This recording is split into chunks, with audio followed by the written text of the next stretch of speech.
She said she had put together a young, dynamic team which represents something of a new start for the party, which slumped to its worst result since 1949 in a September election, bleeding support to the far-right Alternative for Germany, AfD.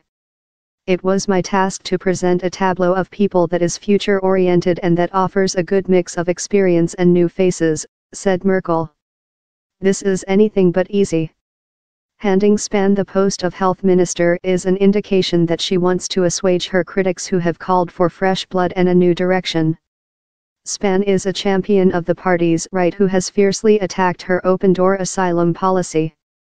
A deputy finance minister since 2015, he was previously the CDU's health expert, and he makes little secret of his ambitions to rise to the top.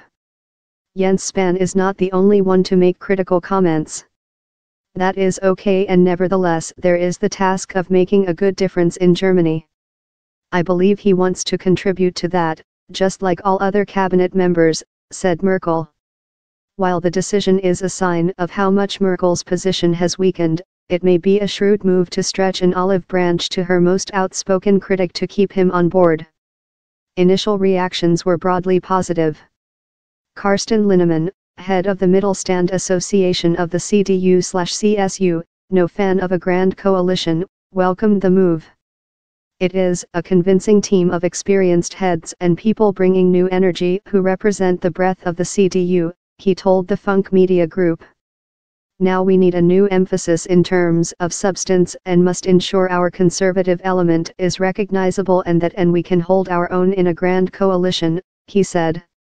Many in the CDU were angry that Merkel agreed to give the SPD the powerful finance and foreign ministries to do a deal. Waning authority. Merkel also, as expected, will put long-standing ally Peter Altmaier in charge of the economy ministry and keep Ursula von der Leyen, whose star has faded after being tipped as a possible successor to Merkel, as defense minister. The CDU head in the state of Rhineland-Palatinate Julia Klöckner will take agriculture. Other CDU ministers are new faces. Anja Karliczek, 46, will take over as education minister, and Helge Braun, 45, will take over the chancellor's office. After 12 years as chancellor and almost 18 years as CDU chief, Merkel's authority is waning and the party is starting to think about her successor. In the last few years, Merkel has faced parliamentary revolts from some conservatives over international bailouts for Greece, and much grumbling over her liberal refugee policy. A further blow came in November when she failed to agree on a coalition deal with two smaller parties, forcing her to turn to the SPD, with which she shared power from 2013 to 2017.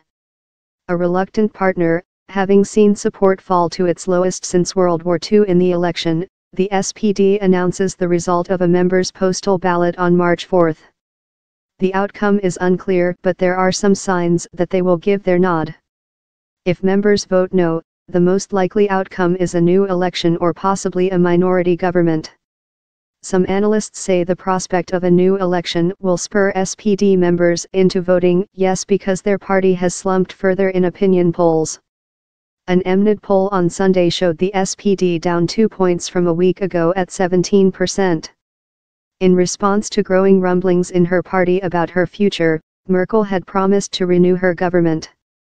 She took a big step to grooming a successor last week by nominating ally Annegret Kramp-Karrenbauer, premier of the tiny western Saarland state, to take over as CDU General Secretary. The SPD and CSU will announce their cabinet choices later.